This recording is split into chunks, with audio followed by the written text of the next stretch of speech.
मेरा नाम इमरोज है। मैं काबिल गांव का रहने वाला हूँ। क्या बताना चाहते हो आभा के बारे में? सर, मैं आभा से प्यार करता हूँ। अभी तक आप लोगों ने आभा के बारे में जो कुछ भी सुना है वो सब झूठ है। सच क्या है मैं आपको बताता हूँ। तुम तो जानते होगे ना कि आभा ने 4 लोगों का खून किया था और वहां की पुलिस उसकी तलाश में है। आभा और खून? सर, वो एक तितली भी नहीं पकड़ती थी, क्योंकि तितली को तकलीफ होगी, वो भला किसी का खून करेगी? सर, मैं आभा को कई सालों से जानता हूँ। वो एक खुश मिजाज लड़की थी, थोड़ी लापरवाह, थोड़ी अल्हड़, पर हमेशा हंसती रहती थी। नहीं निकल रही है, थोड़ा और उछलो, थोड़ा सा। निकल रहा नहीं है ना? मैं निकाल दूं ये पतंग? निकाल दो। ठीक है, लेकिन मेरी एक शर्त है। हाँ, क्या शर्त है? अगर पतंग मैं निकालूंगी तो तुम लोग के साथ खेलूंगी। ए दीदी, अपने उम्र वालों के साथ जाके खेलो ना। ठीक है, जाती हूँ मैं। खेलो। अच्छा दीदी, निकाल दो।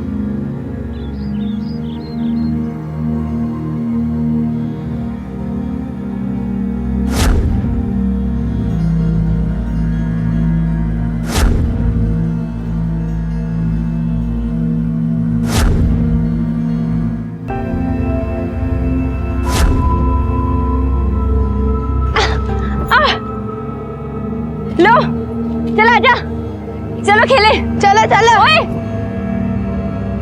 रुक, रुक जा। देख लूंगी तुम लोग को मैं बाद में।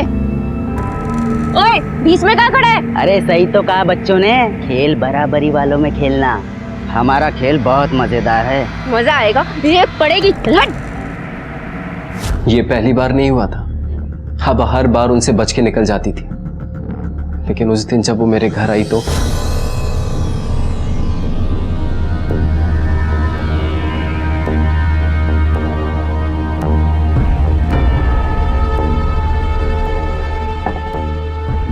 आभा, आभा, आभा क्या हुआ?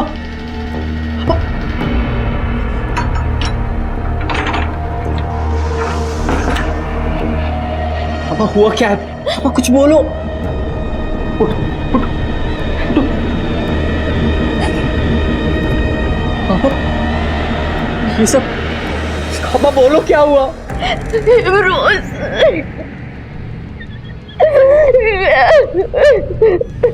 मैं बर्बाद हो गई, उन्होंने मुझे कहीं का नहीं छोड़ा। किसने आभा? उन चारों ने, सुहास, दिलीप, विलास और चक्रधर ने, उन चारों ने मुझे कहीं का नहीं छोड़ा। मैं जान से मार दूंगा। नहीं रोज, तुम ऐसा कुछ भी नहीं करोगे। ऐसा किया तो पूरे गांव को पता चल जाएगा। पता चलना चाहिए आभा। तुम चलो मेरे साथ, हम पुलिस में शिकायत करेंगे। चलो। नहीं, हम कहीं नहीं जाएंगे। पूरे गांव को पता चल जाएगा तो मेरे पूरे परिवार की बहुत बेइज्जती होगी और मेरे बाबा वो सर उठा के नहीं जी पाएंगे। और अगर हमने कुछ नहीं किया तो उनकी हिम्मत बढ़ती जाएगी आभा। नहीं रोज, हम नहीं जाएंगे, हम नहीं जाएंगे, हम कहीं नहीं जाएंगे। अगर पुलिस के पास जाने के लिए हिम्मत चाहिए थी तो उससे कहीं ज्यादा हिम्मत चाहिए थी अपने सारे दर्द अपने तक ही रखने की। आभा ने वही किया, मगर उसने कभी सोचा नहीं था कि उसका अंजाम क्या होगा। उन चारों की हिम्मत बढ़ती गई और जो एक बार हुआ था वो दोबारा हुआ, और इस बार बात पंचायत तक पहुंच गई। माफ कीजिएगा सरपंच जी, जो हुआ उसे बलात्कार कहना सही नहीं होगा, क्योंकि हमने कोई जबरदस्ती नहीं की है। और सच तो यह है कि हम इसके साथ नहीं, ये हमारे साथ आई थी। मैंने तो उसी दिन कहा था सरपंच जी कि इसे बाहर निकालो, सारे गांव का माहौल खराब कर रही है लड़की। पूरे गांव में अपनी शरीर की नुमाइश करती फिरती है, अब किसका मन नहीं डोलेगा। और क्या, वो तो लड़के हैं और खेल खेल में भूल चूक हो जाती है। तो ये गलती अपनी बहन के साथ क्यों नहीं करता? अरे हमारे ऐसी बेटी होती ना तो काट के फेंक दिए होते। सरपंच जी, इसका दिमाग हम ठीक कर देंगे, इसे घर में बंद करके रखेंगे एक बार। अरे कोई पैरा बेटा के थोड़ी रोक सका है। देखो नंदू, पंचायत का ये फैसला है कि तुम्हारे पूरे परिवार का बहिष्कार होगा। तुम्हारे पूरे परिवार के साथ किसी का लेन देन नहीं होगा। चलो भाइयों, पंचायत का फैसला हो चुका है। नंद किशोर के परिवार के साथ कोई संबंध नहीं रखेगा। अगर कोई संबंध रखेगा तो उसका भी बहिष्कार किया जाएगा। आभा और उसके परिवार की बहुत बेइज्जती हुई। आभा और अल्पा का घर से निकलना बंद हो गया। पंचायत के फैसले के अनुसार नंद किशोर या उसके परिवार से लोगों ने कोई रिश्ता नहीं रखा। नंद किशोर और हरीश परेशान हो गए उनकी आमदनी बंद हो गई। नहीं मुझे बोलो, आज तक आपको शिकायत का मौका मिला क्या काम में? अरे परब साहब, ये सब मैं संभलता ना, ऐसा क्यों करते आप? देखो, तुम्हारे साथ कुछ लेन देन का काम नहीं रखना है। चलो जाओ, पहले अपना घर संभालो। भाऊ, ओ भाऊ, ओ दादा, भाऊ 2 किलो आटा दीजिए। आटा नहीं है, खत्म हो गया। 1 किलो आटा दे दो। तैला आटा दे रहे 1 किलो।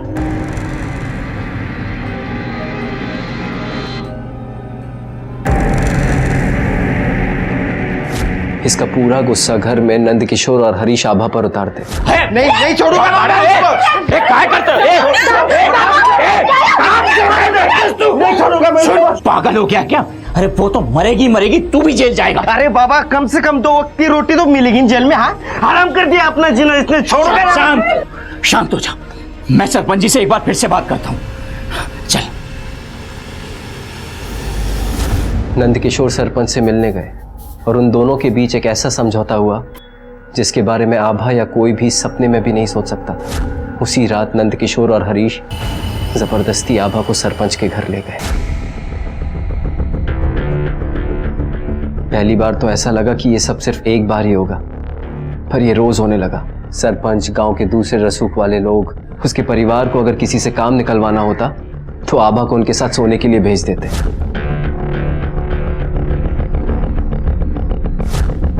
आभा रोती, चुप रहती, क्योंकि वो अपने परिवार को बर्बाद होने से बचाना चाहती थी। आभा की किस्मत फूटने का सिलसिला चलता रहा। मुझे लगा एक दिन ऐसे ही सब कुछ खत्म हो जाएगा, पर एक दिन आभा मेरे घर आई।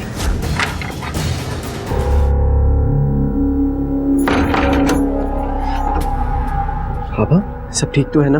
मुझे तुम्हारी मदद की जरूरत है अमरोज। मैं अल्पा को लेकर इस गांव से बहुत दूर चली जाना चाहती हूँ। चलो, आखिर अकल आ ही गई। वो लोग मेरी जिंदगी के साथ साथ अल्पा की जिंदगी भी बर्बाद करना चाहते हैं। मतलब? वो लोग अल्पा को भी कल कहीं लेकर जाना चाहते हैं।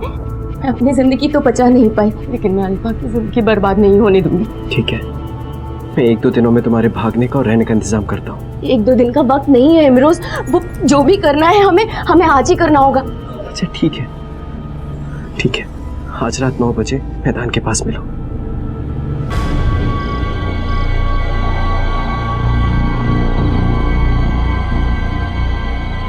किसी ने देखा तो नहीं आते हो? नहीं। चलो, बस का टाइम हो रहा है। चलो।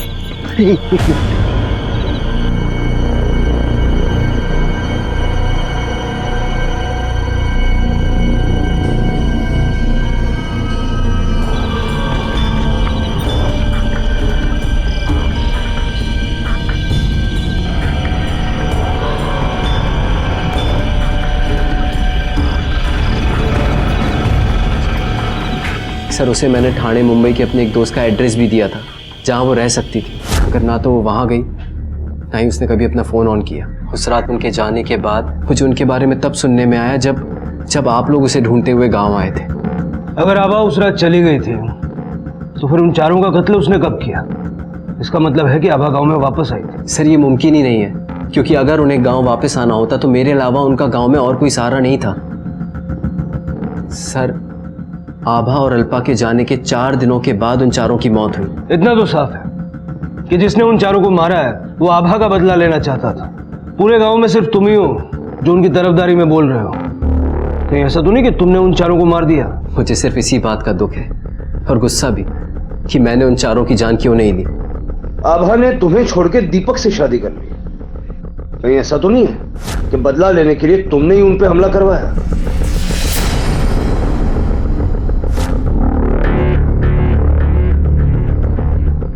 आभा और दीपक पे किसने हमला करवाया मैं नहीं जानता। ठीक है, जा सकते हो सकता है कि इसने और आभा ने मिलके दीपक को मार दिया हो। पुराना प्यार वापस आ गया तो दीपक को मारने की जरूरत पड़ गई। लेकिन सर, अल्पा? हो सकता है तीनों मिले हुए हो। कुछ भी हो सकता है इस कॉम्प्लिकेटेड केस में। इस पे नजर रखो और इसकी कॉल डिटेल्स निकलवाओ। हो सकता है उसमें कोई ऐसा मिल जाए जो हमें अल्पा तक या आभा तक पहुंचा सके। सर, मर्डर वेपन की फॉरेंसिक रिपोर्ट। तावड़े मर्डर इसी चाकू से हुआ है। चाकू पे 2 लोगों के खून के निशान, आभा और दीपक, दोनों पे वार इसी से हुआ था।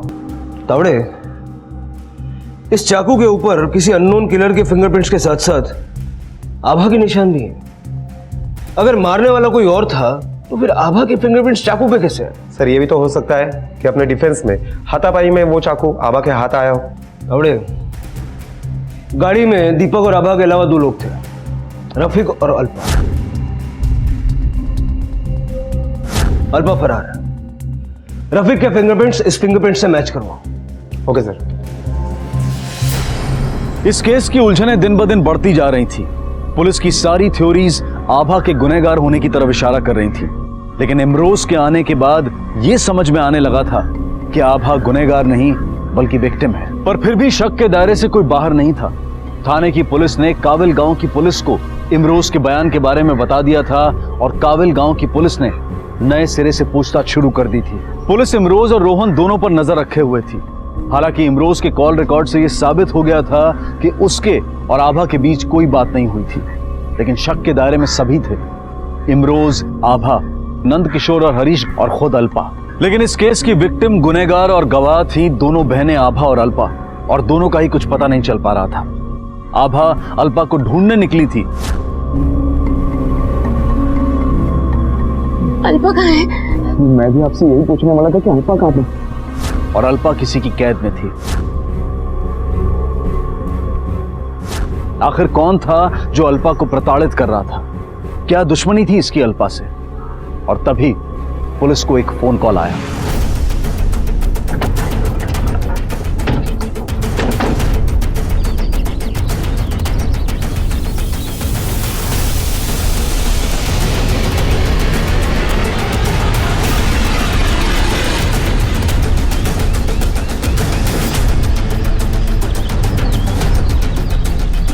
लगता है ज्यादा खून बह जाने की वजह से और भाग नहीं पाई और इसकी मौत हो गई। बॉडी को पोस्टमार्टम के लिए भेज दो और इमरोज को आइडेंटिफिकेशन के लिए बुलाओ। Okay sir. और ये पूरा एरिया अच्छे से छान मारो।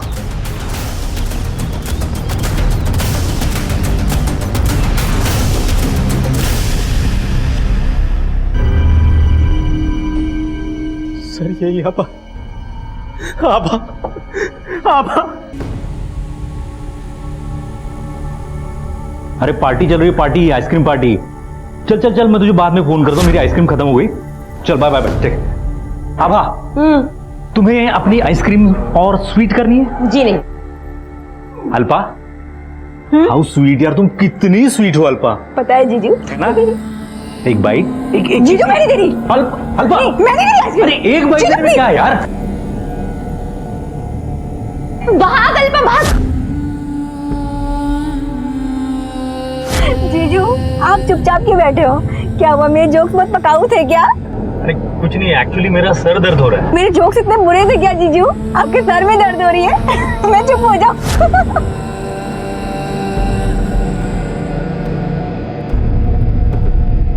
अब तक हम सोच रहे थे कि आभा की मौत पेट के इस जख्म की वजह से हुई, शायद खून बह गया हो और उसकी मौत हो गई। लेकिन सच्चाई यह है कि आभा की मौत गला घूंटने की वजह से हुई, मतलब किसी ने उसे मारा है। हाँ सर। और आभा पुलिस से बचने के लिए भाग रही थी या अपने बहन के पास पहुंचने के लिए, इसका पता लगाना मुश्किल है। रोहन का कहना है कि आभा उसके पास ये सोच के आई थी कि अल्पा भी उसी के पास होगी। रोहन, तुम बात समझने की कोशिश नहीं कर रहे हो। मैंने उससे कहा था कि सीधा भागकर तुम्हारे पास है, तो वो यहाँ आई क्यों नहीं? कहाँ है वो? इसका मतलब है सर, ये रोहन इस फैमिली से काफी करीब था और आभा के मोबाइल रिकॉर्ड से भी ये पता चलता है कि आभा और रोहन के बीच में काफी सारी बातें हुआ करती थी। तावड़े, ये रोहन ही एक ऐसी कड़ी है जिस पे हमने अभी तक ध्यान नहीं दिया। वैसे भी आखिरी बार आभा रोहन से ही मिली थी।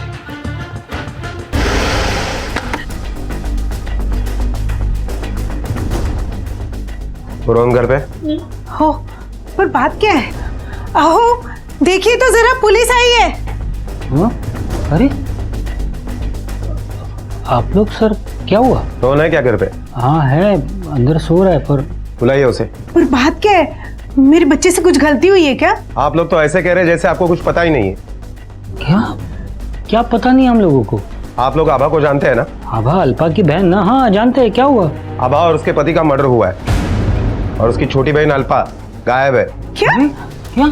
आप रोहन को बुलाइए, बुलाइए उसे। उसने हम लोगों को कुछ बताया नहीं सर। जरा बोलो रोहन। सर, इस केस में मेरे बेटे पर तो कोई शक नहीं है ना? आम्ही अजून चौकशीच करतोय और कोई शक के दायरे में नहीं है और कोई शक के दायरे से बाहर भी नहीं। सर आप लोग यहाँ पे? तुमने अपने माँ बाप को कुछ बताया नहीं? सर एक्चुअली ये दोनों रात को बहुत लेट आ गए नासिक से, तो मैंने सोचा आज बता दूं। मैं बताने वाला था इनको। हाँ, और ऐसी कोई खास बात भी नहीं है ना जो इन्हें बताना जरूरी है?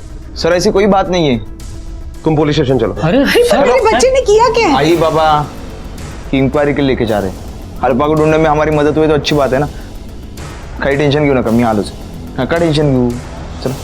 पण बेटा साहब, सर आभा दीदी के मर्डर में मेरा कुछ हाथ होता तो मैं आपको क्यों बताता कि आभा दीदी मेरे घर पर है। मुझे जो भी मालूम था आपको बता दिया है, अभी कुछ नहीं मालूम। अल्पा से आखिरी बार कब मिला था? जब उनकी गुम होने की खबर आई थी उससे एक दिन पहले अल्पा का फोन आया था। हाँ बोलो। कहाँ पे हो रोहन? अरे घर पे हो। क्यों? सुनो ना, तुम भी चलो ना। काश मैं भी आता, लेकिन मुझे छुट्टी नहीं मिल रही है। होटल का मटेरियल खरीदना है। कहाँ जा रहे हो? ये तो मुझे भी नहीं पता, जीजू लेकर जा रहे हैं, बोलते हैं सरप्राइज है। काश मैं भी चलता यार। सॉरी नहीं आ सकता। ठीक है, बाय। हेलो।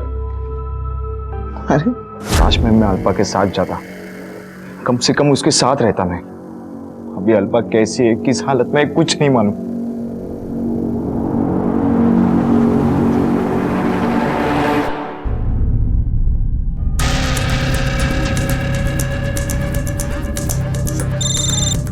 हेलो सर, हमने गांव के सभी लोगों से पूछताछ की, लेकिन सरपंच के डर की वजह से कोई कुछ बोल नहीं रहा था। लेकिन जब हमने समझाया तो एक औरत आई थी और उसने कहा कि आभा पे बहुत अत्याचार हुआ था साहब। उसके बाप और भाई गांव के रईसदार लोगों को खुश करने के लिए उसका इस्तेमाल करते थे। गांव के सरपंच ने भी उसका बहुत शोषण किया, बहुत सहा बेचारी ने। जब उसकी सहनशीलता खत्म हो गई तो वो गांव छोड़कर भाग गई।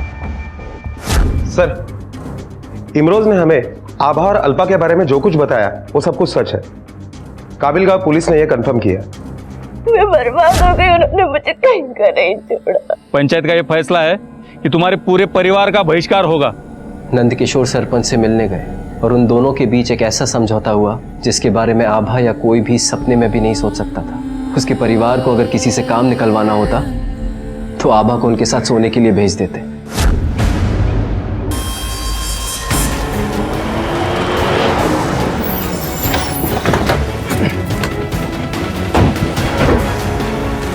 लेके चलो इन्हें। अरे क्या चलने का टाइम आ गया। लेके चलो। हुआ क्या? साहब, ये सब लफड़े से आभा से कोई शादी नहीं करता और उसकी वजह से अल्पा को रिश्ता भी नहीं आता था। आभा ने कम से कम अपने परिवार की तो बचा ली। साहब मुझे माफ करो। साहब, मैंने कोई बलात्कार नहीं किया साहब। वो आभा इस सब के लिए तैयार थी और उसको तैयार किया उसके बाप और भाई ने। मेरी कोई गलती नहीं है साहब। कोई गलती नहीं है तुम लोगों की। एक लड़की की इज्जत को अपने हौस के लिए इस्तेमाल किया तुम लोगों ने। अब देखना कैसी सजा मिलती है तुम लोगों को। क्या करते साहब, सरपंच जी की बात नहीं मानते तो सड़क पर आ जाते, दाने दाने को मोहताज हो जाते। इसका मतलब हो सकता है कि नंदकिशोर और हरीश को आभा और अल्पा के बारे में पता चल गया होगा और वो उन्हें वापस ले जाना चाहते होंगे, जिसकी वजह से उनके और दीपक के बीच में प्रॉब्लम हुई होगी। तावड़े, मर्डर वाले दिन नंदकिशोर और हरीश के मोबाइल की लोकेशन पता करो और काबिलगांव पुलिस स्टेशन से ये भी वेरीफाई करो कि वो लोग उस दिन गांव में मौजूद थे या नहीं। Okay sir. अविश्वसनीय लगता है, एक बाप एक भाई जिन पर सबसे ज्यादा जिम्मेदारी होती है घर की लड़की की इज्जत की सुरक्षा करने की, वही उसकी इज्जत को नीलाम कर रहे थे। एक तरफ आभा अपने परिवार के लिए सब कुछ सह रही थी तो दूसरी तरफ उसके परिवार ने उसके शोषण में सारी हदें तोड़ दी थी और अल्पा का अब तक कुछ पता नहीं चला था। और यह भी पता नहीं चला था कि दीपक को और गांव में उन 4 लोगों को मारा किसने था। पुलिस हर थ्योरी पर विचार कर रही थी। जब दीपक का कत्ल हुआ तब नंदकिशोर और हरीश गांव में ही थे, इसलिए उनके कातिल होने की संभावना नहीं थी। अल्पा को जिसने भी कैद कर रखा था वो उसके साथ कभी भी कुछ भी कर सकता था। पुलिस के पास वक्त कम था और केस था जो हर पल नए राज खोल रहा था। सच क्यों नहीं बोल देती आप? बलात्कार नहीं हुआ, बल्कि हर दिन आपका बलात्कार होता है। क्यों बर्दाश्त कर रही हो? जाने तो इनको जेल। चुप कर, बकवास बंद कर। क्या बोले जा रही है? सर फॉरेंसिक डिपार्टमेंट ने ये कंफर्म किया है कि चाकू पर जो दूसरे आदमी के फिंगरप्रिंट्स मिले हैं वो रफीक के नहीं है। इसका मतलब जो फिंगरप्रिंट्स मिले हैं वो या तो अल्पा के हैं या फिर किसी बाहर के आदमी के, जिसने मौके का फायदा उठाया। शादी से पहले आभा डांस बार में काम करती थी, ये बात आपको पता थी? जी सर। उसके बाद भी आप लोग अल्पा और रोहन की शादी के लिए तैयार हो गए? सर शुरू में रोहन और अल्पा के रिश्ते के लिए हमारी रजामंदी नहीं थी, लेकिन दोनों बहनें नेचर से बहुत अच्छी थी। फिर दीपक ने हमें समझाया कि जो कुछ भी आभा कर रही थी वो उसकी मजबूरी थी। दीपक के अपने घरवाले भी उनके रिश्ते से खुश नहीं थे, लेकिन दीपक ने आभा को अपनाया और दोनों खुश थे। फिर हमारे बात समझ में आ गई और हमारे लिए सबसे ज़रूरी बात बेटे की खुशी तो थी। और शादी की बात शुरू होने से पहले ही आभा ने हमें अपने अतीत के बारे में सब कुछ सच सच बता दिया था। और सच बात तो ये है कि अल्पा हमें बहुत पसंद थी। मुझे एक बात समझ में नहीं आ रही था। डांस बार में काम करना आभा की मजबूरी हो सकती है, लेकिन दीपक अगर इतना ही शरीफ आदमी है तो वो डांस बार में क्या करने जाता था? ऐसा तो हुआ नहीं होगा कि दीपक सिर्फ एक बार डांस बार में गया, उसे आभा मिली, प्यार हो गया और उसने शादी कर ली। इसका मतलब दीपक अक्सर डांस बार में जाता था। सर इस केस में सबसे मुश्किल बात यही है ना कि सबके बारे में अच्छी अच्छी बातें सामने आ रही है। तावड़े सबसे इंपॉर्टेंट बात तो ये है कि क्या वो काबिल गांव ही जा रहे थे या कहीं और जा रहे थे? क्या दीपक उन्हें बिना बताए काबिल गांव लेके जा रहा था? इस दीपक के बारे में ज्यादा इंफॉर्मेशन निकालनी पड़ेगी।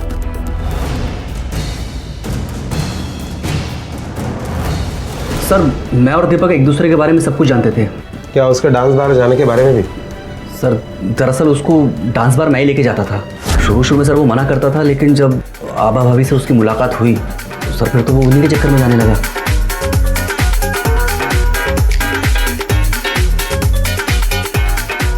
सर आखिर में फिर उसने उनसे शादी करके ही दम लिया। शादी के बाद डांस बार जाना कम हुआ? सर कम नहीं सर, बंद हो गया। लेकिन सर बीते कुछ दिनों से उसने फिर से जाना शुरू कर दिया था। क्यों? सर ज़्यादा मुझे कुछ पता नहीं, क्योंकि वो काफ़ी चुप चुप रहने लगा था वो। हाँ सर एक दिन उसने मुझे ये बोला ज़रूर था कि आभा ने उसके साथ अच्छा नहीं किया। क्या अच्छा नहीं किया? कुछ धोखा देने जैसी बात कही थी। क्या नहीं किया मैंने उसके लिए? बाहर में लोग गंदी नज़रों से देखते थे उसको, उन गंदी नज़रों से दूर किया मैंने, इज्जत दी, बाहर वाली से लेके घर वाली का दर्जा दी। उसने अच्छा नहीं किया मेरे साथ। ऐसा कर क्या दिया भाभी ने? भाभी मत बोल। अच्छा भाई अच्छा ठीक है, अब बता हुआ क्या? उसका नकाब उतरने दे, फिर तू खुद ही देख लेना। क्या दीपक ने किसी का नाम का जिक्र किया था जिस पर दीपक को शक हो आभा को लेकर? नहीं सर कभी नहीं। दीपक के साथ आखिरी बार बात कब हुई तुम्हारी? उस दिन वो ऑफिस आया नहीं था सर। मुझे शक्ति मिल वाली फाइल चाहिए थी तो मैंने उसको कॉल किया, तो उसने मुझे बताया कि वो अपनी फैमिली के संग बाहर घूमने जा रहा है। मुझे अच्छा लगा सर कि चलो कम से कम पति पत्नी के बीच की नोकझोंक ख़त्म हुई। लेकिन सर फिर रात को कॉल आया कि सर आभा जब बार में थी तब दीपक के सिवा किसी और को देखा तक नहीं, और अब शादी के बाद ऐसा क्यों करेगी? मुझे तो नहीं लगता। सवाल ही नहीं उठता साहब, दोनों कैरेक्टर के अच्छे थे। सर हमने आभा की पूरी कुंडली निकाली, लेकिन किसी भी बंदे ने आभा के कैरेक्टर के बारे में कुछ भी बुरा नहीं कहा। अगर ऐसी बात है तो दीपक ने समीर से आभा के कौन से धोखे के बारे में बात की थी? इस दीपक के कॉल रिकॉर्ड्स भी निकलवाओ, उसकी बहन से भी बात करते हैं, और इस रोहन के पीछे एक आदमी लगा, उसका मोबाइल सर्वेलेंस पे डालो, हो सकता है अल्बा उसे फोन करे। Okay sir. सर दीपक ने मुझसे आभा के किसी अफेयर का जिक्र नहीं किया। तो आपको ऐसा क्यों लग रहा था कि आभा का किसी के साथ चक्कर चल रहा था? सर आपको तो मुझसे ज़्यादा पता होगा कि ऐसे माहौल में क्या होता है, और इतने आदमियों के साथ रहने वाली लड़की किसी एक के साथ जिंदगी बिताए मुश्किल है। सर दीपक का रिकॉर्ड एकदम क्लीन है। उसके मोबाइल से ज्यादातर ऑफिस के नंबर पर, घर पे या रोहन से बात हुई है। तावड़े इस केस में हर क्लू एक डेड एंड पे आके रुक जाता है। सर अल्पा का मोबाइल ऑन हो गया है। गुड, लोकेशन ट्रेस हुई? हो साहब।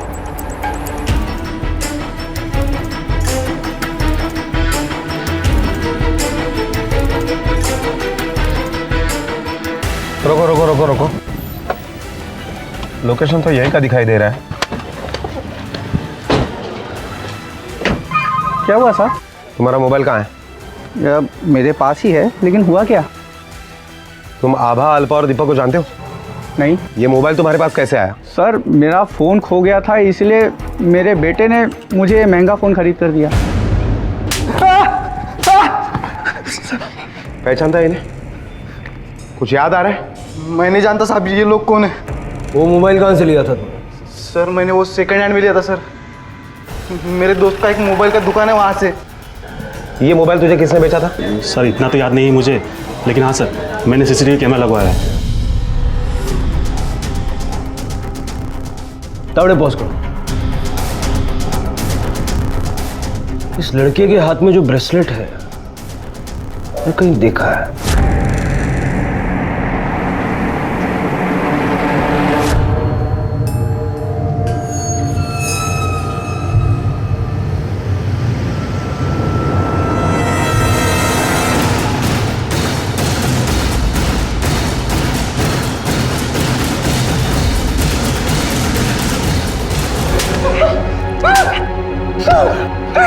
बता, किसने बेचा था तुझे अल्पा का मोबाइल? साहब बता दो साहब।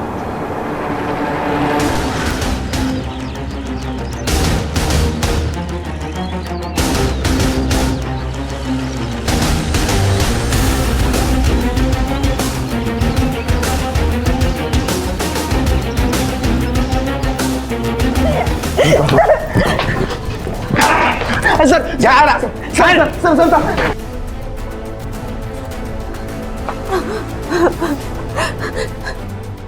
मुझे दीदी के पास जाना है, मुझे दीदी के पास जाना है।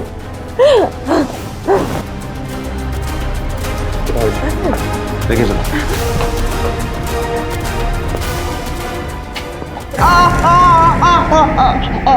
तुम्हारे मुंह से एक भी अक्षर झूठ निकला ना तो ऐसी हालत कर दूंगा जिंदगी भर अपाहिज बन के घूमोगे। सर मुझे नहीं मालूम क्या हुआ था सर, लेकिन अल्पा का पीसीओ से फोन आया ना तो मैं चौंक गया सर।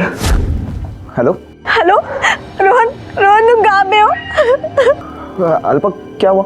हाँ तुम रो क्यों रहे हो? रोहन तुम प्लीज यहाँ पे जल्दी से आ जाओ प्लीज। अल्पा कहाँ हो तुम? मैं यहाँ टेम्पल रोड के पास हूँ। एक काम करना, तुम वेट है ना, मैं आता हूँ। हाँ कहीं मत जाना। चलो बाय। प्रतीक जरा काउंटर संभाल, मैं आ रहा हूँ।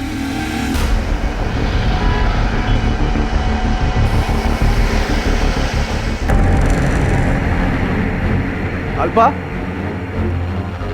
क्या हुआ तुम्हें? हाँ चलो आओ, बैठो बैठो यहाँ पे आओ। चलो जल्दी चलो।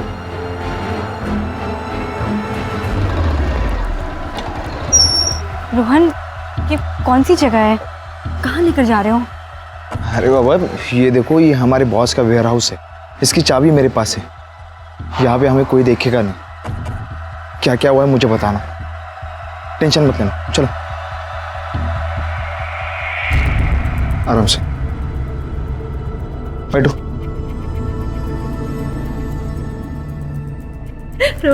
ये देखो मैंने तुम्हें यहाँ पे क्यों लाया मनु में, क्योंकि यहाँ पे सेफ है, किसी को पता नहीं चलेगा। बेटा रोना नहीं, मत बताओ क्या हुआ, क्या हुआ? सर उसने मुझे बताया कि गाड़ी में क्या क्या हुआ था, वो कैसी भागी। सर वो बहुत डर गई थी सर, मैं उसे संभाल रहा था सर। अल्पा खुद तेरे पास आई थी ना, फिर उसे कैद करके क्यों रखा? तुम्हारी तो शादी होने वाली थी। हाँ सर हम दोनों शादी करने वाले थे। अल्पा मेरी गर्लफ्रेंड थी साहब, लेकिन हाँ बातें थी, हर टाइम उससे पुरानी सोच देती थी और वो उसकी बातें सुनती थी। सर हम बहुत यंग है साहब, बहुत मौके मिलते थे हमें, लेकिन अपनी बहन की बातें सुनती थी वो, कभी मुझे टच करने को वो नहीं दिया साहब। मेरा कोई इंटेंशन नहीं था उसको कैदी बनाने का, उसके ऊपर मैं तो सिर्फ उसको मदद करना चाहता था साहब। लेकिन मुझे नहीं खाना है। दीदी कहाँ पे है बताओ मुझे प्लीज। देखो दीदी को हॉस्पिटल में पहुंचा दिया है, अभी कोई खतरा नहीं है। ठीक है? सच? हाँ दीदी ठीक है ना? अरे जरूर, ये अभी खा लो, अभी तो होगा। रोहन मुझे दीदी के पास जाना है, मुझे लेकर चलो ना प्लीज। हाँ पहले वो बात छोड़ो, पहले मुंह मीठा कर लो, थोड़ा सा नहीं पूरा। हाँ बस। अरे अभी मुझे दीदी के पास लेकर चलो, चलो ना। देखो क्या लगा है? क्या लगा है? रोहन क्या कर रहे हो? इससे अच्छा मौका नहीं मिलेगा हमें, प्लीज। ये क्या बोल रहे हो तुम? शादी के पहले ये सब ठीक नहीं है और मुझे दीदी की चिंता हो रही है, मुझे दीदी के पास जाना है। अरे बाहर में गई तेरी दीदी, क्या देती दीदी? रोहन क्या रोहन? खुद तो बाहर में नाचते और मुझे सिखाते हैं। दीदी ये बताती है वो मत करो, ये मत करो, टच मत कर, किस मत कर। आबा को भी तू नहीं मारा? नहीं सर, आबादी को आभा की लाश मिली। वहाँ तेरे मोबाइल का लोकेशन ट्रेस हुआ है। तेरी बाइक को वहाँ से जाते हुए लोगों ने देखा है। अब भी तू बोल रहा है कि आभा को तूने नहीं मारा?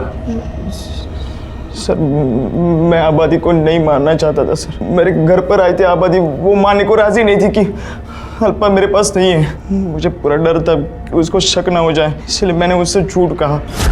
अल्पा के मिलने के वास्ते एक सुनसान जगह लेके गया और उधर ही उसका गला घोट दिया। मैं आबादी से बहुत नफरत करता था सर, लेकिन ये नहीं करना चाहता था। इस बात का दुख अब जेल में मनाना। अब मुझे सिर्फ एक सवाल का जवाब चाहिए, दीपक को किसने मारा और क्यों? उसमें भी तेरा हाथ है। जीजू बताओ तो सही, हम लोग जा कहाँ रहे हैं? दी क्या हुआ जीजू को? पूछो ना उनको। पता नहीं, समझ में नहीं आ रहा इतने परेशान से क्यों बैठे। दीपक बताओ ना, हम कहाँ जा रहे हैं? हम लोग कब से पूछ रहे हैं तुमसे।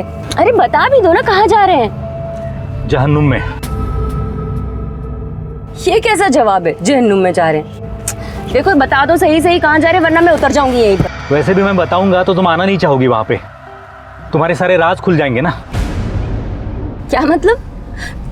और मेरे कौन से राज? मेरे कोई राज है ही नहीं। कोई राज नहीं है? अच्छा तो सुनो, हम कहाँ जा रहे हैं? हम काबिल गांव जा रहे हैं।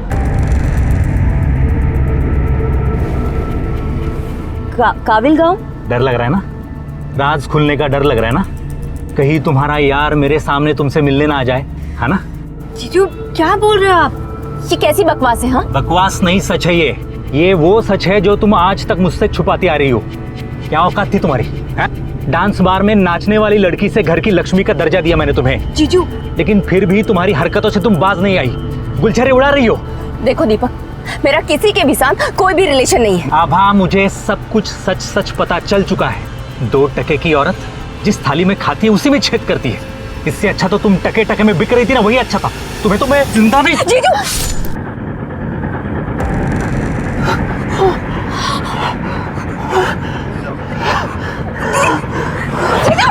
दीपक, जीजू दीपक, जीजू अल्पा, तू जा यहाँ से, इससे पहले कि कोई यहाँ पर आए, ड्राइवर आए। किसी ने कुछ नहीं देखा है ना? नहीं, मैं आपको छोड़ के नहीं जाऊंगी। तू चुप कर और सिर्फ मेरी बात सुन। किसी ने कुछ नहीं देखा है। देख ये सब तू यहाँ से ये लेकर जा। दी, मैं आपको छोड़ के नहीं जाऊंगी। तुझे जाना पड़ेगा, यहाँ टाइम नहीं है। देख और ये सब लेकर के जाओ। जीजू अल्पा प्लीज मेरी बात मत। नहीं मगर दी, मैं नहीं जाना चाहती आपको छोड़ के। देख चुप कर, मैं यहाँ पर कहानी बनाऊंगी कि वो कुछ गुंडे आए थे, उन्होंने दीपक को मारा, मुझे भी मारा, और इससे पहले कि वो तुझे मारते तू भाग गई। दी मैं नहीं जाऊंगी आपको छोड़ के। मैं अब समझो। देखिए दी क्या किया आपने? तू ये पकड़ और इसको फेंक देना। तू जा जल्दी, टाइम नहीं है। मैं नहीं जाऊंगी, तुझे मेरी कसम है। तू चली जा यहाँ से।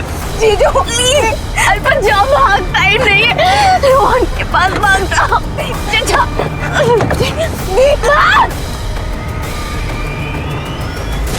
मुझे दीदी को छोड़ने नहीं जाना चाहिए था। दीदी बस ये दिखाना चाहती थी कि वो चोरी और मर्डर का मामला था। लेकिन दीपक तुम्हें काबिल गांव लेके क्यों जाना चाहता? वो मुझे नहीं पता, मैं नहीं जानती। जीजू को क्या हुआ मुझे नहीं पता। जीजू तो बहुत अच्छे थे। कैसे भड़क गया तूने दीपक को? और क्यों दीपक काबिल गांव जाना चाहता था? बोल। सर अल्पा ने मुझे एक बार के गांव में एक लड़का है इमरोज नाम का, उसके बारे में बताया था। उनका प्यार अनकंडीशनल था सर। आपा दीदी अल्पा को ये एग्जाम्पल हर टाइम देती थी सर। आपा दीदी ने मेरी बेइज्जती की थी सर, और वो मेरे दिल पे लगी थी। अल्पा ने इमरोज का नाम बताया था। मैंने सोच लिया कि दीपक भैया को ये नाम बताते हैं। उनका कान भरना शुरू किया मैंने, उनको बताया इमरोज के बारे में। मुझ पर जुनून सवार हुआ था सर। आपा के पास से मुझे जो चाहिए वो नहीं मिला ना, तो आपा दी की लव लाइफ बर्बाद कर दूंगा मैं। और दीपक भैया को ये बात सच लगने लगी। उनको लगा कि हवा अभी तक उनको मिलती है, इसलिए वो उनको गांव लेके जाने लगे। तेरी हवस की भूख ने एक पूरे परिवार को बर्बाद कर दिया, 2 लोगों की जान ले ली। अब काटना पूरी जिंदगी जेल में।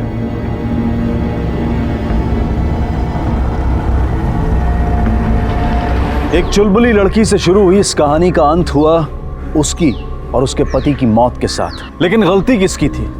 आभा की, जिसने अपनी बहन को बचाने के लिए अपनी जान दांव पर लगा दी, या फिर अल्पा की, कि जिसे पता था कि उसकी बहन एक शरीफ औरत है और वो उसके खिलाफ कुछ भी सुनने को तैयार नहीं थी, या फिर उस कमजोर समाज की जहां के मर्द एक लड़की के साथ हुए नीच हादसे को उस लड़की की ही गलती बताकर उसे सजा दे रहे थे। जिस समाज में लड़कियों की, औरतों की इज्जत नहीं की जा सकती, वहां बर्बादी निश्चित है।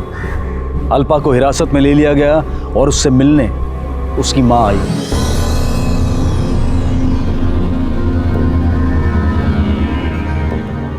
तुम्हारी जिंदगी में मैं आभा की जगह कभी नहीं ले सकती। आभा तुम्हारी बड़ी बहन नहीं, तुम्हारी माँ भी थी। मैंने बहुत देर कर दी बेटा, मैं तुम दोनों का सही से ख्याल नहीं रख पाई,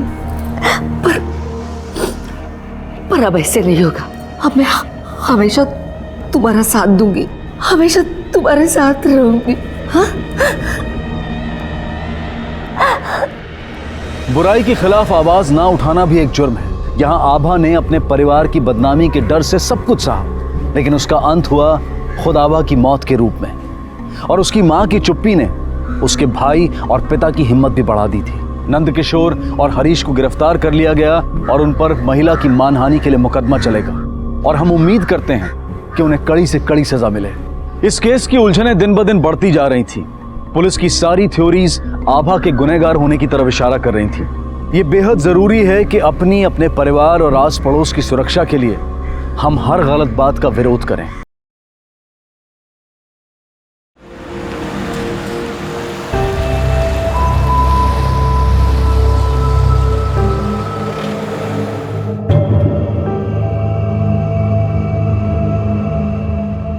हेलो आंटी। हाय माला, इधर आओ। हाय माला, पता है मैं आप ही का इंतजार कर रही थी। क्यों? क्योंकि आप बहुत प्यारी हो और मुझे आपसे बात करना बहुत पसंद है, और आपको गुदगुदी भी। माला, तुम फिर यहाँ आ गई मैम को डिस्टर्ब करने। सॉरी मैम, ये बहुत नॉटी है। मैंने इसको बोला था कि यहाँ मत आओ, पर ये मेरी बात ही नहीं सुनती है। इट्स ओके विधि, इतनी परेशान क्यों हो रही हो? पता है मुझे माला के साथ रहना, उससे बात करना बहुत अच्छा लगता है, और इस बोरिंग से हॉस्पिटल में सिर्फ यही तो है जिसकी वजह से मैं यहाँ बार बार आती हूँ। देखा कितनी प्यारी हो। अभी चलो। Sorry ma'am. जया, माला तुम यहाँ हो? ओ विधि, पता ही नहीं चला कि ये कब स्टाफ रूम से निकल गई। पर आप आए क्यों? वो तुम सवेरे से बिना कुछ कहे चली आई ना, इसलिए बहुत उदास थी और तुमसे मिलने के लिए जिद कर रही थी। मैं बिल्कुल ठीक हूँ बेटा, मेरी चिंता मत करो, ठीक है? माँ, इसको घर लेके जाओ, मैं थोड़ी देर में आती हूँ। ठीक है, आ जाओ। Bye bye.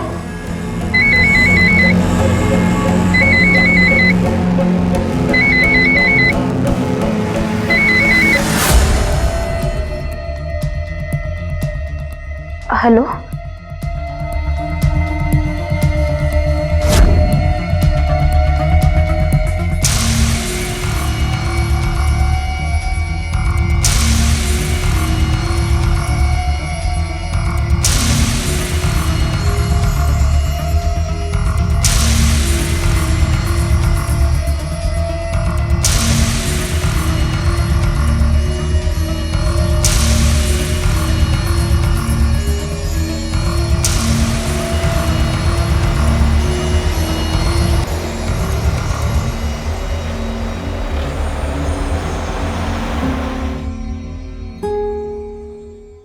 जल्दी चलो, लेट हो जाएंगे फिर।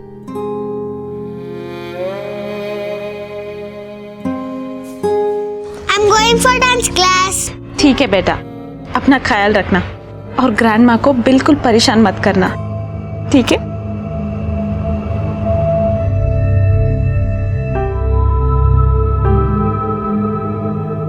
क्या बात है विधि, कुछ परेशान लग रही हो? कुछ नहीं माँ, आप जाइए, आप लोग लेट हो जाओगे। ठीक है, हम चलते हैं। Love you मम्मा, बाय। Love you too. आओ।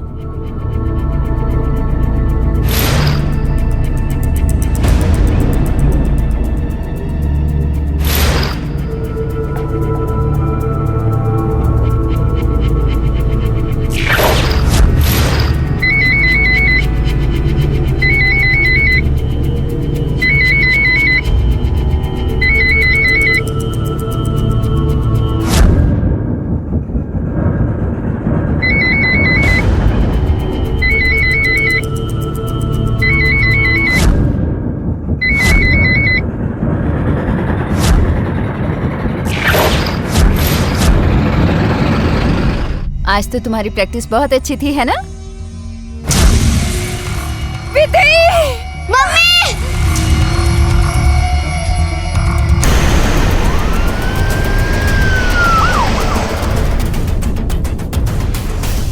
मैम क्लियरली सुसाइड का केस लग रहा है। एक बार पोस्टमार्टम रिपोर्ट आ जाए पता चल जाएगा।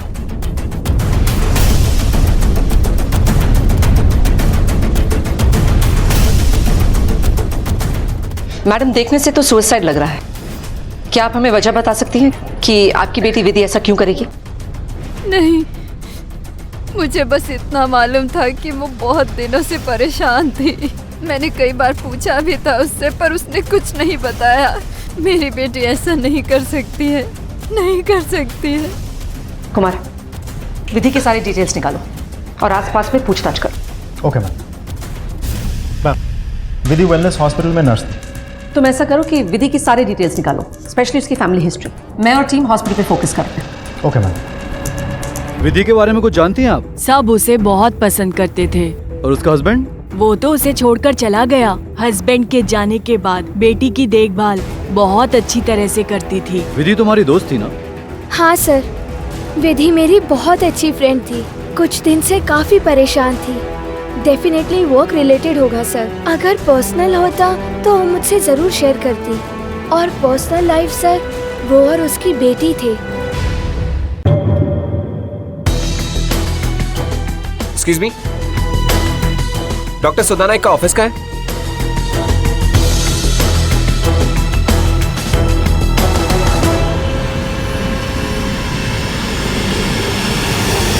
आई am really sorry to hear that. वो एक अच्छी नर्स है। थी? यस, थी। वो किसी प्रॉब्लम को लेकर आजकल डिप्रेस थी बहुत। मैंने खुद उसे सलाह दी थी कि वो कुछ दिन के लिए छुट्टी ले ले। क्या आप मुझे बता सकते हैं वो डिप्रेस्ड क्यों रहती थी? मैं स्टाफ के निजी मामले में ज्यादा इंटरेस्ट नहीं लेती हूँ। लेकिन क्या आप मुझे बता सकती कि वो किससे क्लोज थी, किससे बातचीत करती थी वो? अक्सर वो नर्सिंग स्टाफ और इंटर्न के साथ मिक्स होती थी। मैं तो उसके साथ ज़्यादा बात नहीं करता था, इसके बारे में मुझे कुछ नहीं मालूम। बेसिकली वो दिल की बहुत अच्छी थी, सबका ख्याल रखती थी। इसीलिए मैंने कई बार जानने की कोशिश की कि उसकी परेशानी क्या है, लेकिन उसने नहीं बताया। शायद डॉक्टर प्रीति को बताओ। हम बस बातें करते थे, इतना क्लोज भी नहीं थे। लेकिन वो वार्ड बॉय है ना अरुण, वो विधि को बहुत परेशान करता था। प्यार करता था और उसने मना कर दिया तो आत्महत्या करने पे मजबूर कर दिया? क्या बात कर रहे हैं सर, मुझे इसके बारे में कुछ नहीं पता। मैं तो शादीशुदा आदमी सर, मेरे उससे कुछ लेना देना नहीं था सर। आपके हर केसेस में विधि आपको असिस्ट करती थी ना? जी। आपने कभी नोटिस नहीं किया कि वो क्यों डिप्रेस थी या क्यों इतना परेशान रहती थी? एक्चुअली इतने कॉम्प्लिकेटेड केसेस में बिजी रहता हूँ कि ऑनेस्टली मैं ध्यान ही नहीं दिया। वैसे भी मेरा मानना है कि हॉस्पिटल में जितना फॉर्मल हो उतना बेटर है। ज्यादा दोस्ती यारी काम पर बुरा असर पड़ता है। मैम पूछताछ के बाद तो अरुण ही मेन सस्पेक्ट लग रहा है। एक काम करो, तुम उस वार्ड बॉय अरुण के कॉल रिकॉर्ड्स निकालो जल्दी, ठीक है? कुमार, विधि का क्या पता चला? मैम विधि के फ्रेंड्स और पड़ोसियों से बात हुई, सब उसकी बहुत तारीफ कर रहे हैं।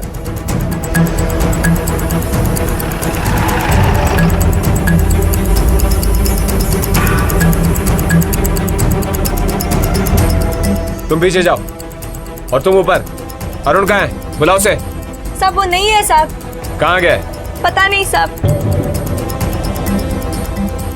सर मिल आ रहे हैं साहब, अंदर कोई नहीं सर। क्या तुम जानती थी उसके और विधि के बीच नर्स है, उसी हॉस्पिटल में काम करती थी।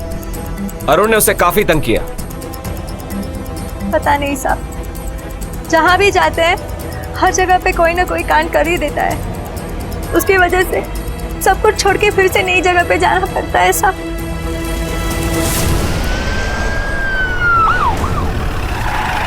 विधि आखिरी बार इसी हॉस्पिटल में देखी गई थी।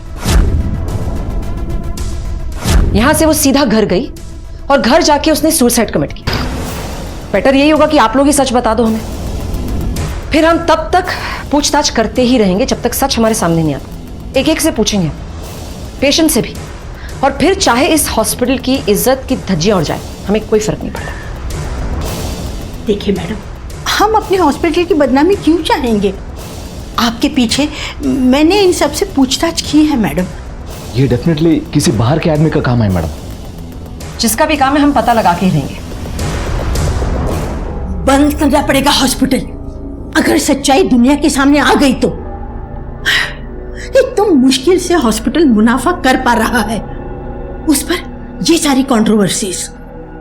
डॉक्टर हेगड़े, आप अपनी तरफ से स्टाफ और इंटर्न्स पे नजर रखिए, उन्हें कंट्रोल में रखिए। जरा सी लापरवाही और सब खत्म। जानता हो मैडम, क्या हम सभी पेशेंट से पूछताछ करेंगे? कोई चॉइस नहीं है राव। देखा नहीं तुमने, जैसे एक सवाल पूछने पर कोई एक ही जवाब दे रहा था।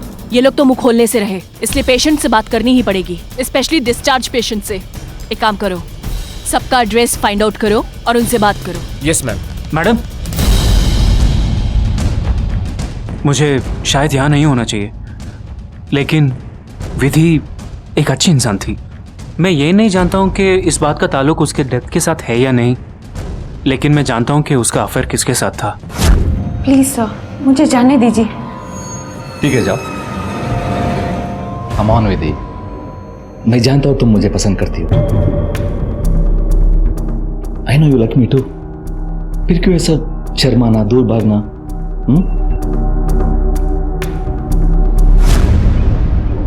आप एक रेस्पेक्टेबल डॉक्टर को इस तरह कैसे?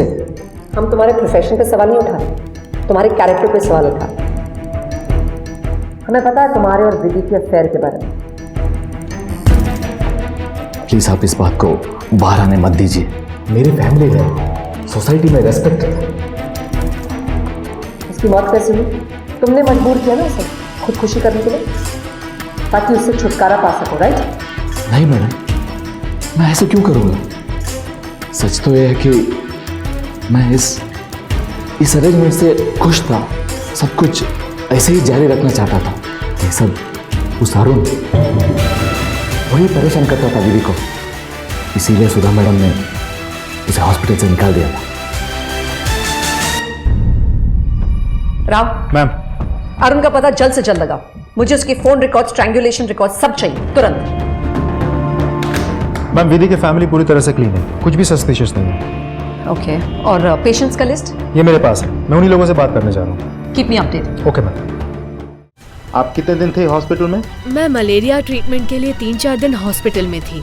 विधि एक बहुत ही अच्छी नर्स थी, पर पता नहीं क्यों काफी दिनों से कुछ डिस्टर्ब्ड और अपसेट थी। किसी काम की नहीं थी वो, स्पेशली जब उसकी बेटी आ जाती थी। आप कितने दिन थे हॉस्पिटल में? 4-5 दिन रहे थे। आप ट्रीटमेंट के लिए वेलनेस हॉस्पिटल जाती हैं, तो नर्स विधि को तो जानती होगी? जी हाँ,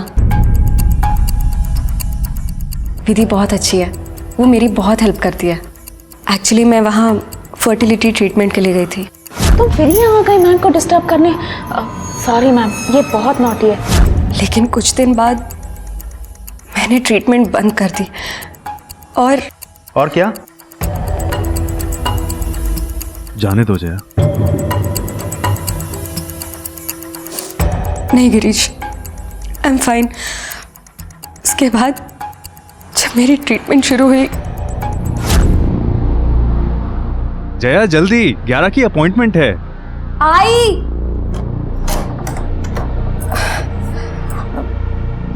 चाबी ली आपने? हाँ ली। बाय अप्पा।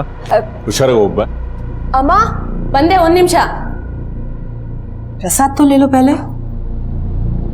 अच्छी खबर लेके आना, 4 साल हो गए अब तो। अम्मा चले? चलो।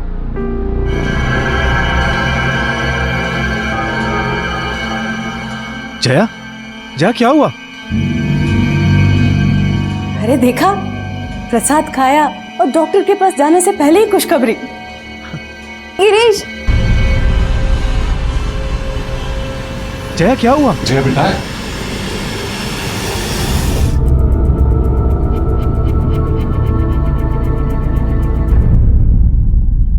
It's a case of lung cancer.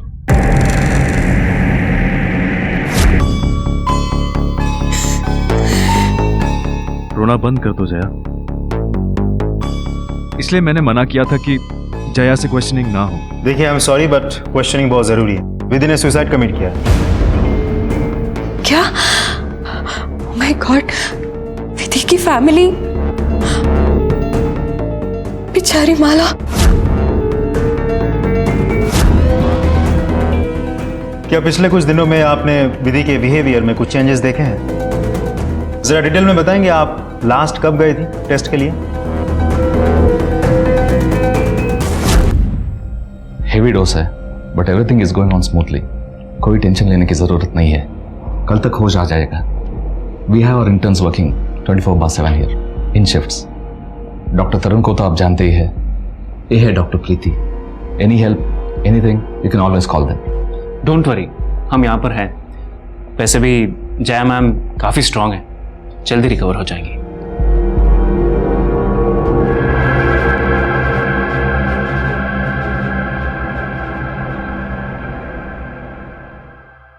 आपको चाहिए तो ऊपर कैंटीन है, चाय कॉफी स्नैक्स सब अवेलेबल है। लेकिन जया? डोंट वरी सर, उन्हें सोने दीजिए, आप जाकर आइए।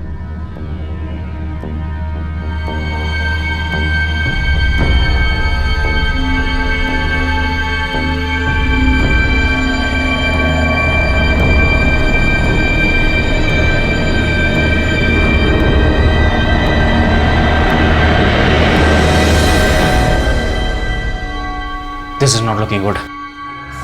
इनको ईआर लेके जाना पड़ेगा।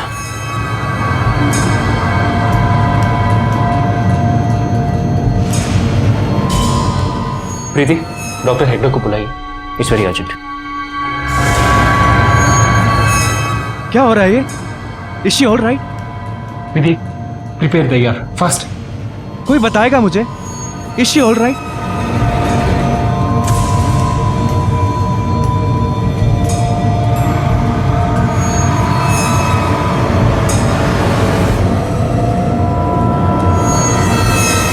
सर मुझे कुछ समझ में नहीं आ रहा है। कीमोथेरेपी का इतना बुरा असर? आपने तो कहा था कि साइड इफेक्ट्स भी नहीं होंगे। Please calm down mister Girish. आपको क्या लगता है ये कोई मैथमेटिक्स या अकाउंटेंसी का प्रॉब्लम है जहां 2+2=4 ही होगा? हर बॉडी, हर पेशेंट एक एक दवा, एक एक ट्रीटमेंट को अलग तरीके से रेस्पॉन्ड करता है मिस्टर राय। मैं क्या कोई ये प्रेडिक्ट नहीं कर सकता कि एग्जैक्टली क्या होगा। इनफैक्ट आपको इस बात से राहत मिलनी चाहिए कि अब जया स्टेबल है, फिर से ऐसा कुछ नहीं होगा। आप प्लीज टेंशन ना लें। लेकिन अगर जया के साथ कैंसर ट्रीटमेंट के दौरान कुछ हुआ है तो उसका विधि पर इतना असर कि वो सुसाइड कमिट करे, कुछ तो मैच नहीं कर रहा है। कीमोथेरेपी से जया के ऊपर होने वाले विपरीत असर के पीछे क्या वजह थी? आखिरकार क्यों नर्स विधि ने, जो उस रात हॉस्पिटल में मौजूद थी, अचानक अपनी जान ले ली? इधर पुलिस जया और विधि के केस के बारे में सोच विचार कर रही थी कि तभी उन्हें वार्ड बॉय अरुण की खबर मिली, जो बहुत दिनों से लापता था। मैम जीपीआरएस लोकेशन तो यही बता रहा है। आसपास सब जगह चेक करो, कुछ ना कुछ मिलेगा हमें जरूर।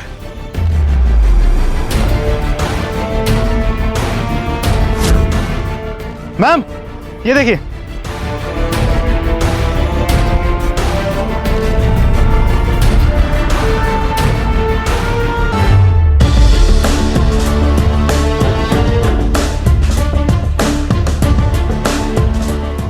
अरुण की पोस्टमार्टम रिपोर्ट आ गई है। इसमें लिखा है कि हॉस्पिटल के किसी इंस्ट्रूमेंट से मर्डर किया गया है। वहाँ मेडिकल रेसिड्यू के ट्रेसेस भी मिले हैं। तो ये बात 100% कंफर्म्ड है कि हॉस्पिटल में से ही कोई इन्वॉल्व है। मुझे तुरंत इन्फॉर्मेशन चाहिए कि अरुण की मर्डर के वक्त कौन कौन कहाँ था।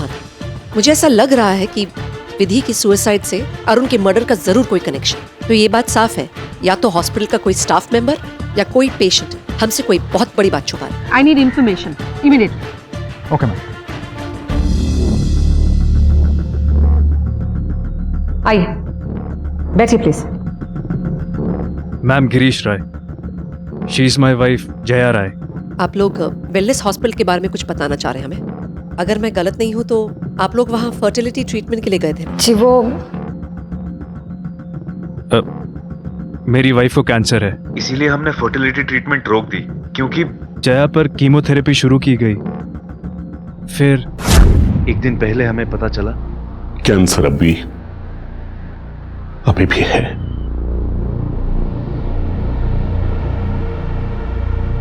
लेकिन खुशखबरी ये है कि तुम माँ बनने वाली हो, मैं दादी बनने वाली हूँ।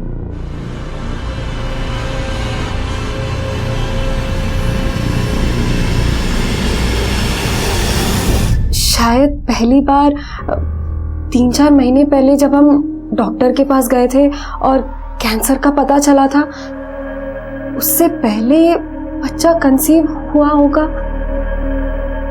हो सकता है, इनफैक्ट यही हुआ होगा। हम कल ही गायनेकोलॉजिस्ट के पास जाकर कंफर्म करेंगे। Don't worry.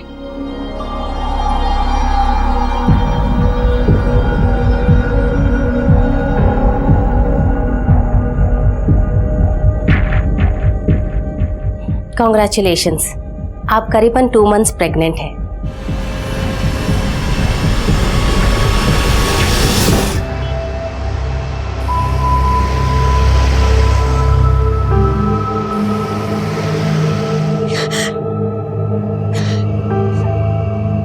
ये कैसे हो सकता है? कैसे? संभालो जया। मैं घर और हॉस्पिटल के सिवाय और कहीं नहीं गई गिरीश। मैं तुम्हें कैसे यकीन दिलाऊं कि मैं किसी और के साथ। ये कैसी बातें कर रही हो? इधर आओ, बैठो। मैंने कोई तुमसे सफाई मांगी? तुम पर शक किया? प्लीज, तुम्हें कुछ प्रूव करने की जरूरत नहीं है। I trust you. मैं pregnant? How is it possible? एक ही पॉसिबिलिटी हो सकती है। जब तुम हॉस्पिटल में थी बेहोश, तभी किसी ने तुम्हारी बेहोशी का फायदा उठाकर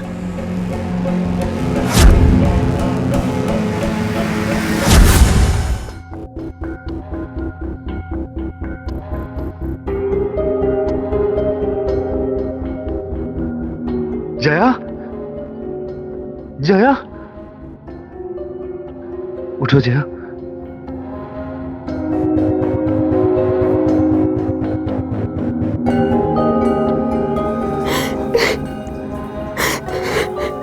रोना मत जया, इसमें तुम्हारी कोई गलती नहीं है। हम उस रेपिस्ट को नहीं छोड़ेंगे जया, जरूर सजा दिलवाएंगे।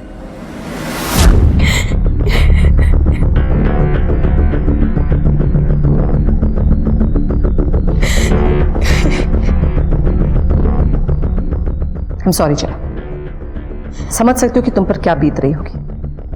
मैं तुम दोनों को झूठी तसल्ली देना नहीं चाहती। हमारे लिए इस क्रिमिनल को ढूंढना बहुत ही मुश्किल हो, क्योंकि काफी समय बीत गया है इस इंसिडेंट को और सारे फिजिकल एविडेंस, सारे सबूत मिट चुके हैं। स्टिल हम अपनी पूरी कोशिश करेंगे। Will try our best.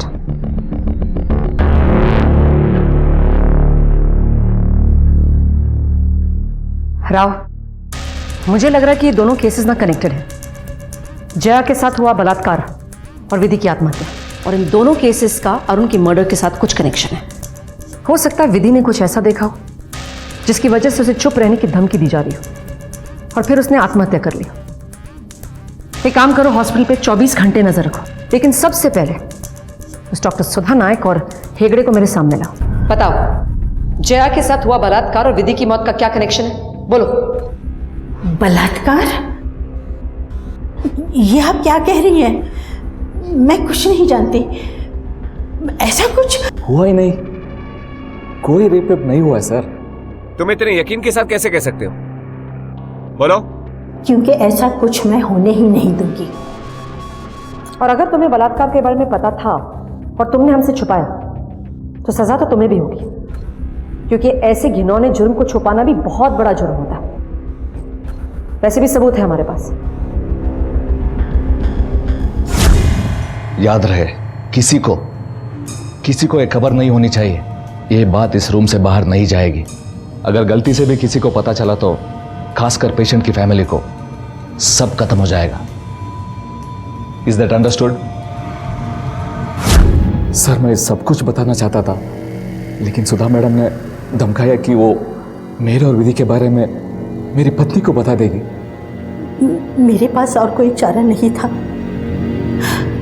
आप तो जानते हैं एक हॉस्पिटल को चलाना कितना मुश्किल होता है, खास करके एक औरत के लिए।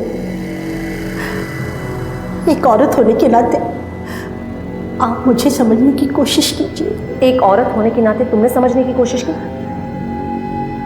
कि जया पर क्या बीती होगी, एक कैंसर पेशेंट पर, एक औरत पर, जब बेहोशी की हालत में उसके साथ बलात्कार किया गया हो। कोशिश की तुमने? सॉरी। सॉरी? क्या वैल्यू है तुम्हारे सॉरी की? अगर तुम्हें वाकई पश्चाताप है, प्रायश्चित करना चाहती हो, तो दरिंदे को ढूंढने में हमारी मदद करो। बताओ कौन हो सकता है? अरुण ने ही किया होगा सर। विधि को ना पाने से वो फ्रस्ट्रेटेड था। जिस रात को जया का रेप हुआ उस रात भी वो इसी वजह से गुस्से में था। मुझे अरुण पे ही शक था। और तुमने मुंह बंद करवाने के लिए उस अरुण का खून किया। तुमने या तुम्हारे डॉक्टर हेगड़े ने या दोनों ने मिलकर, राइट? नहीं मैम, हमने किसी को नहीं मारा, हमने कुछ नहीं किया। क्या जया के बलात्कार और अरुण की मौत के बीच में कोई कनेक्शन था? क्या जया को इंसाफ मिल पाएगा? क्या विधि और अरुण के कातिल को पुलिस ढूंढ पाएगी? विधि की मौत का माला पर बहुत गहरा असर हुआ था। वो बेचारी ये समझ ही नहीं पा रही थी कि उसकी मां उसे क्यों छोड़कर चली गई।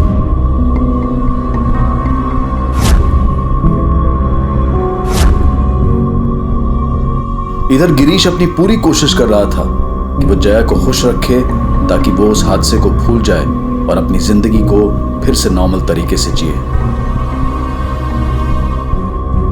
पुलिस अपनी पूरी कोशिश कर रही थी कि वो दोनों के गुनहगारों को जल्द ढूंढ ले। मैम, डॉक्टर हेगड़े और डॉक्टर सुधा के कॉल रिकॉर्ड से पता चला है कि वो लोग उस जगह पर नहीं थे जहां उनका मर्डर हुआ है। उनके एलिबी भी है। लेकिन इसका मतलब ये नहीं है कि वो इस केस से कनेक्टेड नहीं है।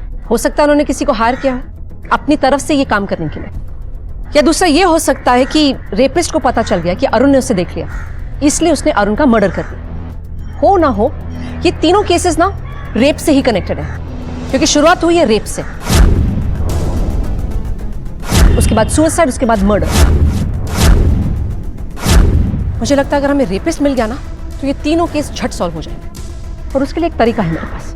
हॉस्पिटल के सारे मेल स्टाफ, मेल पेशेंट्स, सबके डीएनए सैंपल्स चाहिए मुझे, ताकि जया के होने वाले बच्चे के डीएनए सैंपल के साथ हम उसे मैच कर सकें।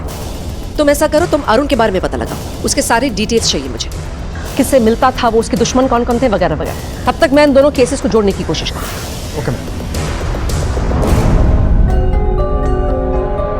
क्या हुआ? सब ठीक है ना? बच्चा तो ठीक है ना?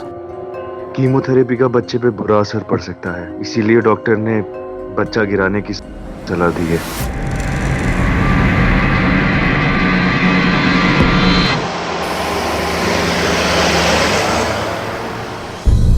जया रेडी? मैं कोशिश करूंगी कि तुम्हें बिल्कुल दर्द ना हो। Okay, relax.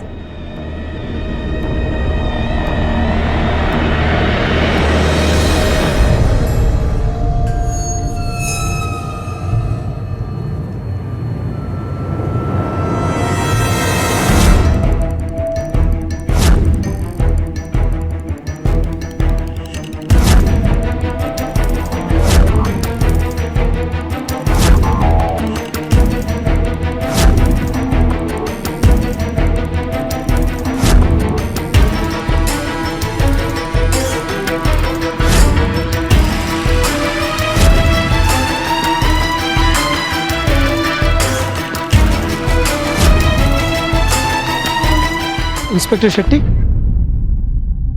अच्छा, वो आप लोग मिल गए। हम लोग आप ही के पास आ रहे थे। हमने कुछ डीएनए सैंपल्स कलेक्ट किए हैं और उसे कंपेयर करने के लिए हमें आपके होने वाले बच्चे का सैंपल चाहिए होगा। आई होप कि हमें बहुत देर नहीं हुई। आप लोग अबॉर्शन के लिए गए थे ना? नहीं, आई कुडंट, मैं नहीं करवा पाई। नहीं, मैं ये नहीं कर सकती, मुझसे ये नहीं होगा।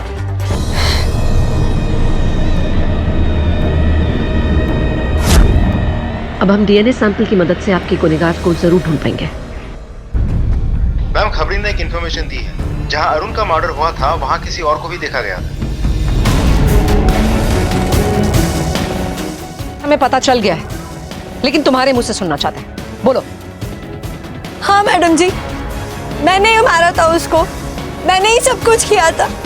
मैंने मार डाला अपने पति को, मार डाला मैंने अपने पति को।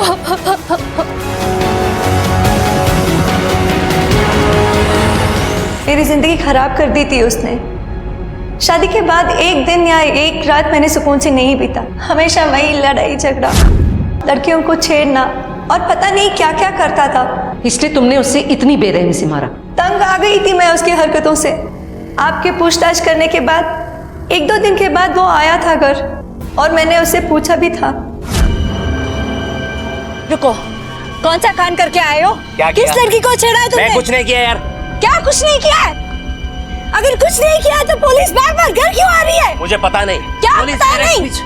अब किस लड़की को छेड़ के आए हो और कौन सा नया कांड किया है? अरुण की पत्नी ने अपना गुनाह कबूल कर लिया था, पर अब भी ये पता लगाना बाकी था कि जया का बलात्कार किसने किया था और विधि की आत्महत्या की वजह क्या थी। पुलिस को अब डीएनए रिपोर्ट्स के आने का इंतजार था।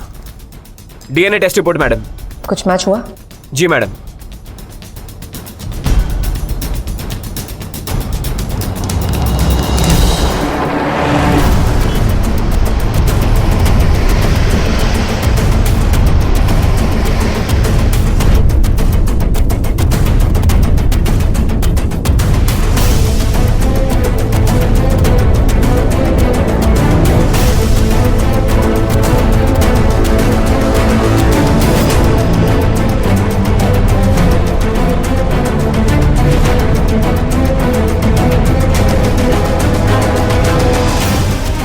पुलिस?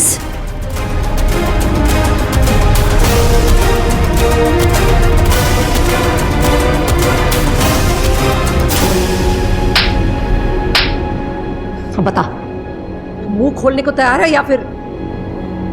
मैंने क्या किया? आप मुझे क्यों पकड़ रहे हैं? मैंने तो सिर्फ वही किया जो उन्होंने कहा था। किसने कहा तुझसे? पता।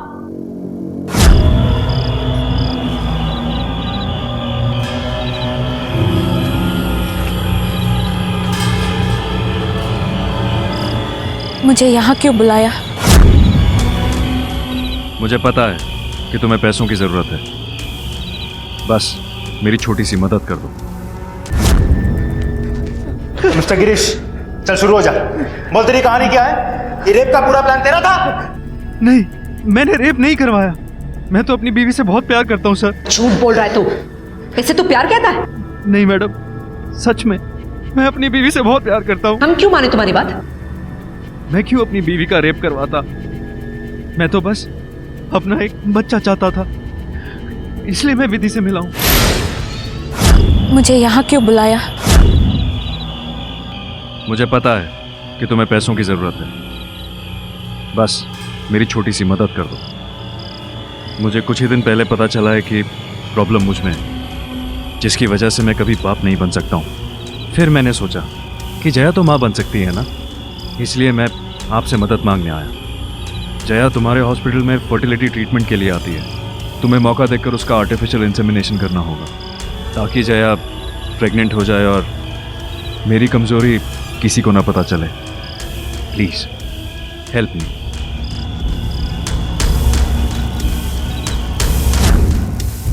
Is there a difference? चाहे रेप हो या आर्टिफिशियल इंसेमिनेशन, उनको तो बच्चा चाहिए था। चाहे जैसे भी हो, मैं तो हेल्प कर रहा था। ये तेरी हेल्प है? अब ना तुझे ऐसी 3rd डिग्री देंगे ना कि कोई भी पेन किलर काम नहीं आएगा तुझे। आप मेरी प्रॉब्लम नहीं समझ रहे हैं। मेरे पास कोई चॉइस नहीं था। क्या मतलब है तेरा? मुझे लड़कियां बहुत पसंद हैं। जिसको भी मैं चाहता हूं वो मुझे कभी नहीं मिलती। हमेशा I get rejected, I fail. फिर जया मैम एडमिट हुई, वो मुझे बहुत अच्छी लगी।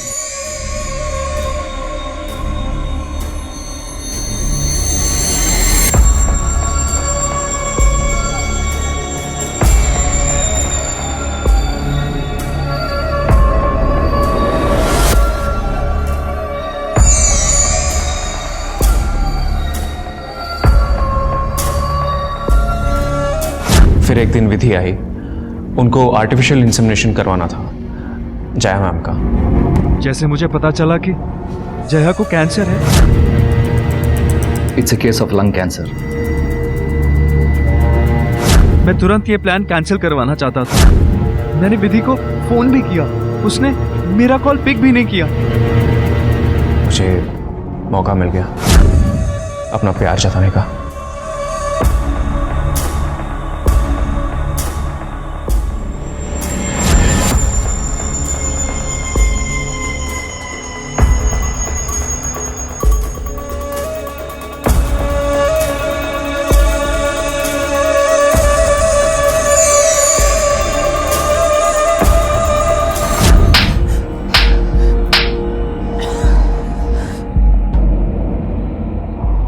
अब बता, विधि का इस सब से क्या कनेक्शन है? सुसाइड क्यों किया इसने? बदकिस्मती से विधि वहां आ गई और उसने सब कुछ देख लिया।